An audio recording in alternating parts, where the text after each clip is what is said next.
Good morning internet, welcome back to the channel. അപ്പം എന്താ നമ്മുടെ 7ാമത്തെ ഡിസ്ട്രിക്റ്റ് ആണ് കേട്ടോ. നമ്മുടെ ഓൾ ഇന്ത്യ എക്സ്പെഡിഷനിലെ 7ാമത്തെ ഡിസ്ട്രിക്റ്റ് ആണ് നമ്മളിപ്പോൾ നിൽക്കുന്നത്. ഇപ്പോൾ ഉള്ളത് നമ്മൾ ദിണ്ടിഗലാണ് കേട്ടോ. അപ്പം ഇന്നിപ്പോൾ രാവിലെ നമ്മൾ കുറേ വർക്കും കാര്യങ്ങളൊക്കെ ഉള്ളതുകൊണ്ട് നമ്മൾ ഏകദേശം ഒരു 5:30 സമയത്ത് എഴുന്നേറ്റിട്ട് ഇപ്പോൾ 11 മണിയായി. നമ്മുടെ വർക്കെല്ലാം കഴിഞ്ഞു. നമ്മളിവിടെ ഒരു രാജസ്ഥാൻ ഹോട്ടലിൽ നമ്മൾ ചായ കുടിക്കാൻ വന്നിട്ട് ഇവിടെ തൊട്ട് ബാക്കിൽ ഒരു സിനിമാ കമ്പനിയുടെ കുറേ ക്യാരവണും അതിൽ സിനിമ പ്രൊഡക്ഷൻ വർക്കുകളും കാര്യങ്ങളൊക്കെ ഉണ്ട് കേട്ടോ. അപ്പോൾ ഇതിനകത്താണ് നമ്മൾ അവിടെ ഒരു സ്പേസ് കിട്ടി. ഹിന്ദിക്കാരാണ് ഫുള്ള്, കുറെ കുളിക്കാനുള്ള സെറ്റപ്പ് ഒക്കെ ഉണ്ട്. പക്ഷെ എല്ലാം നശിപ്പിച്ചിട്ടേക്ക് അതിൽ ഒരെണ്ണേ വർക്കിംഗ് ഉള്ളൂ. നമ്മളെന്തായാലും പുറത്തൊരു ടാപ്പ് കിട്ടി കേട്ടോ. പക്ഷെ അത് ഞെക്കി പിടിച്ചോണ്ടിരിക്കണം, അങ്ങനെ അതാണ് ഒരു പ്രശ്നം.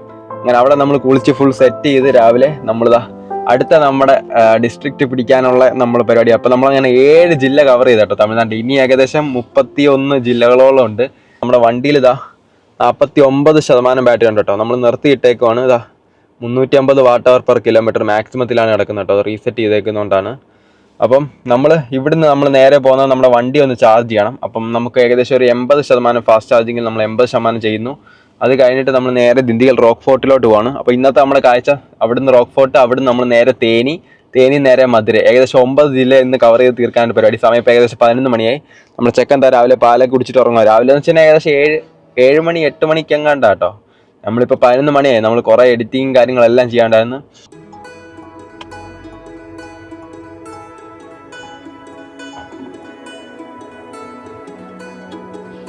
Tipu Sultan officially ceded Dindigul to the British.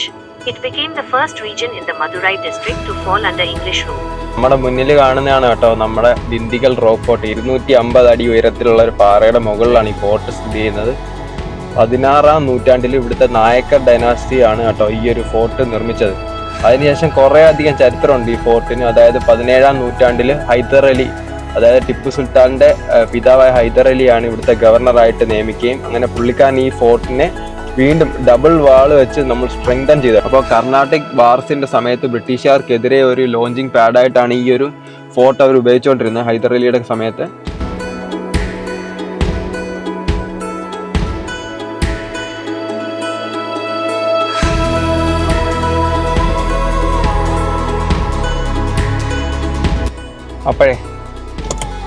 അപ്പോഴേ നമ്മൾ ദിണ്ടിഗൽ റോക്ക് ഫോർട്ടിൽ നിന്ന് നമ്മളെ യാത്ര സ്റ്റാർട്ട് ചെയ്യാൻ അടുത്ത നേരെ നമ്മൾ ഇവിടുന്ന് തേനി പോവുക. അതിന് മുന്നേ നമുക്ക് നമ്മുടെ വൺ പ്ലഗിൻ്റെ ഒരു ചാർജിങ് സ്റ്റേഷനിലോട്ട് പോകണം. ഇവിടുന്ന് ഇപ്പോൾ ഏകദേശം 44% ബാറ്ററി കേട്ടോ. സോ റേഞ്ച് നമ്മുടെ താഴോട്ട് പോയിക്കൊണ്ടിരിക്കുകയാണ്. അപ്പോൾ നമുക്ക് ബാറ്ററി നമ്മൾ ഇന്ന് ചാർജ് ചെയ്തിട്ടില്ല. അപ്പോൾ നമുക്ക് ഇന്ന് വണ്ടി ചാർജ് ചെയ്തിട്ട് വേണം ഇവിടുന്ന് നമ്മൾ അടുത്ത തേനിയിലോട്ടുള്ള നമ്മുടെ യാത്ര സ്റ്റാർട്ട് ചെയ്യാൻ. അപ്പോൾ ഇവിടുന്ന് ഏകദേശം ഒരു 3.5 കിലോമീറ്റർ അപ്പുറം ഒരു ചാർജിങ് സ്റ്റേഷൻ ഉണ്ട് കേട്ടോ. അപ്പോൾ നമ്മൾ ഇവിടുന്ന് നേരെ അങ്ങോട്ടാണ് പോകുന്നത്. പറ്റുമെങ്കിൽ നമുക്ക് തലപ്പാക്കട്ടി ദിണ്ടിഗൽ ബിരിയാണി ഒന്ന് ട്രൈ ചെയ്യാം. സംഭവം നോക്കാം എങ്ങനെ ഉണ്ടെന്ന് കേട്ടോ. ഹൈപ്പാണോ അതോ വെർത്താണോ എന്നൊക്കെ നോക്കാം. അപ്പോൾ നമ്മൾ ദിണ്ടിഗലിലെ ചാർജിങ് സ്റ്റേഷൻ സ്കിപ്പ് ചെയ്യാണ് കേട്ടോ. കാരണം നല്ല ഹെവി ബ്ലോക്ക് ആണ്. ഓൾമോസ്റ്റ് ഇമ്പോസിബിൾ ആണ് കേട്ടോ. താഴെ ഇതിപ്പോൾ ഹൈവേയിൽ തന്നെ ഇത്രയും ബ്ലോക്കാണ്. അപ്പോൾ താഴെയാണ് നമ്മുടെ ചാർജിങ് സ്റ്റേഷൻ. അപ്പോൾ നമുക്ക് ഒരിക്കലും അത് ക്രോസ് കട്ട് ചെയ്ത് അപ്പുറത്ത് കടക്കാൻ സാധിക്കത്തില്ല. അതുകൊണ്ട് നമ്മൾ ഇവിടുന്ന് ഒരു 6 കിലോമീറ്റർ അപ്പുറം നമുക്ക് വേറൊരു ചാർജർ ഉണ്ട്. അപ്പോൾ നമുക്ക് അവിടെ സിയോൻ്റെ ഒരു ചാർജിങ് സ്റ്റേഷൻ ഉണ്ട്. അപ്പോൾ അവിടെ നമുക്ക് വണ്ടി ചാർജ് ചെയ്യാം. 41% കേട്ടോ നമ്മുടെ ബാറ്ററി പെർസെൻറ്റേജ്. 74 kilometre range. ഇവിടുന്ന് ഏകദേശം ഒരു 76 കിലോമീറ്റർ ഉണ്ട് നമുക്ക് തേനിയിലോട്ട്. നമ്മുടെ ചാർജിങ് സ്റ്റേഷനിൽ എത്തിയിട്ട് ഇവിടെ ആൾറെഡി ഒരു ടാറ്റ പഞ്ച് ചാർജ് ചെയ്തുകൊണ്ടിരിക്കുകയാണ്. അപ്പോൾ നമുക്ക് എന്തായാലും നമ്മുടെ വണ്ടി ചാർജ് ചെയ്യും. ഇപ്പോൾ ഏകദേശം ഒരു 40% ബാറ്ററി ഉണ്ട് കേട്ടോ. നമുക്കൊരു 80 വരെ ആക്കിയിട്ട് ഇവിടുന്ന് നേരെ നമ്മുടെ യാത്ര സ്റ്റാർട്ട് ചെയ്യാം. ഇവിടെ ആൾറെഡി നമ്മൾ കഴിഞ്ഞ ദിവസം ചാർജ് ചെയ്തതാണ് കേട്ടോ. ഒരു 20% നമ്മൾ ചാർജ് ചെയ്തായിരുന്നു നമ്മൾ ഇവിടെ കിടന്നുറങ്ങുന്നതിന് മുന്നേ. എന്തായാലും നമ്മുടെ ഗണ്ണ് കണക്ട് ചെയ്യാം. നല്ല ചൂടാണ്. ഇപ്പം നമുക്ക് ചാർജിങ് സമയത്ത് നമുക്ക് വണ്ടി സ്റ്റാർട്ട് ചെയ്യാം. AC ഓണാക്കിയൊക്കെ ഇടാൻ പറ്റും. ഇപ്പം സമയം ഏകദേശം 1 മണിയാവുന്നു കേട്ടോ. 41%. നമുക്ക് ഏകദേശം ഒരു 80% ഫാസ്റ്റ് ചാർജിങ് നമുക്ക് ചെയ്യാം. ചാർജ് ചെയ്തുകൊണ്ടിരിക്കുകയാണ് കേട്ടോ. നമ്മൾ AC-യും അതേ സമയത്ത് നമ്മൾ ഓണാണ്. 69% കേട്ടോ. നല്ല വെളിയിൽ ഭയങ്കര ചൂടാണ് കേട്ടോ. നമ്മുടെ കണ്ണൊക്കെ പഴുക്കും. ഗ്ലാസ് തുറന്നിട്ട് പോലും ഇരിക്കാൻ പറ്റത്തില്ല. വെളിയിൽ പോയി നിൽക്കാനും പറ്റത്തില്ല. ചെക്കന് ചൂട് ഒരിക്കലും പറ്റത്തില്ല. സോ അപ്പം AC നമ്മൾ ബ്ലാസ്റ്റ് ചെയ്തുകൊണ്ടിരിക്കുകയാണ്. ഇടയ്ക്ക് നമ്മൾ അത്ര സ്ട്രെയിൻ നമ്മൾ കൊടുക്കത്തില്ല. നമ്മൾ ചാർജ് ചെയ്യുമ്പം ഡയറക്റ്റ് കറണ്ട് എടുത്തിട്ടാണ് AC പ്രവർത്തിക്കുന്നത്. അപ്പം ബാറ്ററിയിലേക്ക് സെപ്പറേറ്റ് ആണ് പോകുന്നത്. എന്നാലും ഞാൻ സ്ട്രെയിൻ കുറയ്ക്കാൻ വേണ്ടി ഇടയ്ക്ക് AC മാത്രം ഓഫ് ചെയ്തിട്ട് ഈ തണുത്ത കാറ്റിൽ ഫാൻ മാത്രം വർക്ക് ചെയ്യിപ്പിക്കും കേട്ടോ. സോ ഇങ്ങനെയാണ് നമ്മൾ ചാർജിങ് സമയത്ത്, അതും ഈ ചൂടുള്ള സ്ഥലങ്ങളിൽ നമ്മൾ സർവൈവ് ചെയ്യുന്ന അങ്ങനെയാണ്. അപ്പോൾ നമ്മൾ 87% ചാർജ് ചെയ്ത് കേട്ടോ. 169 കിലോമീറ്റർ റേഞ്ച് കാണിക്കുന്നത്. നമുക്ക് റേഞ്ച് ഇൻക്രീസ് ആവും കുറച്ച് ഓടി കഴിയുമ്പോൾ. ഇവിടുന്ന് ഏകദേശം 75 കിലോമീറ്റർ ഉണ്ട് തേനി. ഇത് കൊടൈക്കനാൽ റൂട്ടാണ് കേട്ടോ. അതാ NH44 നമ്മൾ കൂടുതലും ട്രാവൽ ചെയ്യുന്നത്.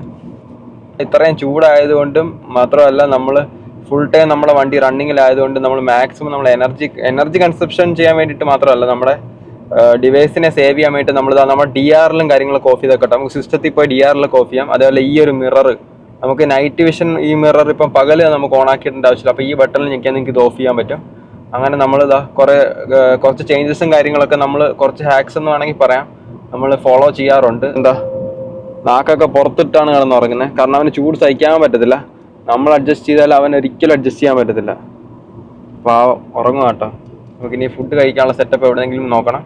നമ്മൾ ഫുഡൊക്കെ കഴിച്ചിട്ടേ നമ്മൾ ഇടയ്ക്ക് ഒരു ചെറിയ ബ്രേക്കൊക്കെ എടുത്ത് ഞാനിപ്പോൾ നല്ല കൺഫ്യൂഷൻ ഇരിക്കട്ടോ. ഇവിടുന്ന് സത്യം പറഞ്ഞാൽ പലത്തോട്ടാണ് കൊടൈക്കനാൽ പോകുന്ന റൂട്ട്. അവിടെ കൊടൈ എൻട്രി എന്നൊക്കെ എഴുതി വെച്ചിട്ടുണ്ട്. 55 ഇവിടുന്ന് കൊടൈക്കനാലിലോട്ട് പോകുന്നതിന്. പക്ഷെ ഞാൻ കൺഫ്യൂഷനിലാട്ടോ. നമ്മൾ തേനിയിൽ പോയി ടച്ച് ചെയ്തിട്ട് നേരെ മധുര വിടണോ അതോ കൊടൈക്കനാൽ പോകണമെന്നാണ് നമ്മുടെ കൺഫ്യൂഷൻ. ഇവിടുന്ന് ഒരു 16 കിലോമീറ്റർ അപ്പുറം നമുക്ക് വൈഗാ ഡാം ഉണ്ട് കേട്ടോ തേനിയിൽ. അപ്പം നമ്മൾ അങ്ങോട്ടാണ് നമ്മൾ പോകാൻ ഉദ്ദേശിക്കുന്നത്. അപ്പം പക്ഷേ കൊടൈക്കനാൽ നമ്മളെ മാടി വിളിക്കും കേട്ടോ. നമ്മളിപ്പോൾ ഒരു ഹിൽ സ്റ്റേഷൻ കയറി ഇറങ്ങിയതേ ഉള്ളൂ. അതുകൊണ്ടാണ് മറ്റൊരു ഡൗട്ട്. ഒരു രക്ഷയില്ലാത്ത വ്യൂ കേട്ടോ. ആകാശമൊക്കെ നിൽക്കി നോക്കി എൻ്റെ മോനെ. അപ്പുറത്തെ ബാക്ക്ഗ്രൗണ്ടിൽ ആ ഒരു സീനറി ഉണ്ടാകണ്ട കേട്ടോ. ഇത്രയും ഭംഗി ക്ലൗഡ്സിനൊക്കെ. നല്ല ഹൈ റേഞ്ച് കാണിക്കുന്നുണ്ട് ഇവിടുന്ന് കേട്ടോ. 56 കിലോമീറ്റർ ആണ്. ആ 2 മലയ്ക്കും അപ്പുറമാണ് കൊടൈക്കനാൽ.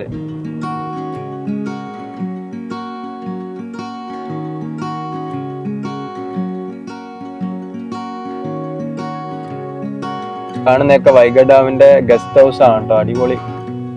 താഴെ കണ്ടോ, അവിടെയാണ് ഡാം. നമ്മൾ ജസ്റ്റ് ഇവിടം വരെ കയറി വന്നതാണ് കേട്ടോ. ഇവിടെ വേറെ പ്രത്യേകിച്ചൊന്നുമില്ല. അടിപൊളി മോനെ. ഇവിടെ വന്നപ്പോൾ എന്താ വേറെ വെറൈറ്റി സാധനം കിടക്കുന്നുണ്ടോ.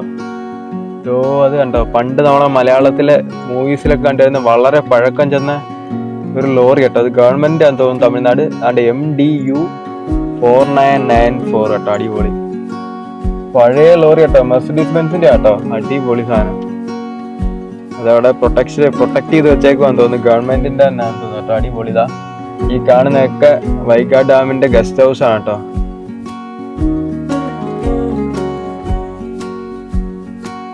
ടൈം ഇപ്പം ഏകദേശം 6:30 ആട്ടോ. 6:30 ആയി. നമ്മൾ വൈഗാ ഡാമിൽ നിന്ന് തിരിച്ച് നേരെ നമ്മുടെ മധുരയ്ക്ക് പോവാണ്. ഇവിടുന്ന് ഏകദേശം ഒരു 56 കിലോമീറ്റർ ഉണ്ട് കേട്ടോ. അപ്പം നമ്മുടെ 9ാമത്തെ ഡിസ്ട്രിക്റ്റും നമ്മൾ ഇന്ന് കവർ ചെയ്യാൻ പോവാണ്.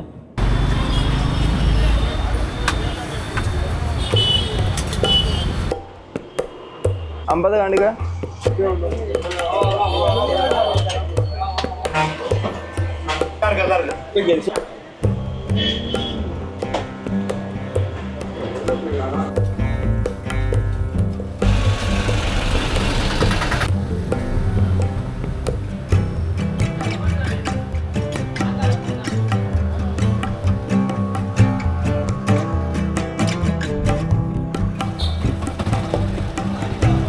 അപ്പോഴേ സമയം ഇപ്പോൾ ഏകദേശം 11 മണിയായിട്ട് നമ്മുടെ 9ാമത്തെ ഡിസ്ട്രിക്റ്റും അങ്ങനെ നമ്മൾ കവർ ചെയ്തേക്കാണ്. നമ്മൾ മധുരൈ വന്ന് മീനാക്ഷി അമ്മ ടെമ്പിളിൻ്റെ ഫ്രണ്ടിൽ പോയി. അവിടെ എന്തോ കൺസ്ട്രക്ഷനും കാര്യങ്ങളൊക്കെ നടക്കുകയാണ്. അത് കഴിഞ്ഞിട്ട് നമ്മൾ നേരെ ബൺ പൊറോട്ട കഴിക്കാൻ പോയി, ഇവിടുത്തെ സ്പെഷ്യൽ. അപ്പം 2 ബൺ പൊറോട്ടയും കഴിച്ചു. അതേപോലെ തന്നെ നമ്മുടെ ജിഗർദന്താ ദൂത അവിടുത്തെ ഓൾമോസ്റ്റ് ഷോപ്പ് ക്ലോസ് ചെയ്തു കേട്ടോ. നമ്മൾ ഒരു സ്പെഷ്യൽ പാഴ്സൽ വാങ്ങിച്ചു. 100 രൂപയാണ് കേട്ടോ ഇത്.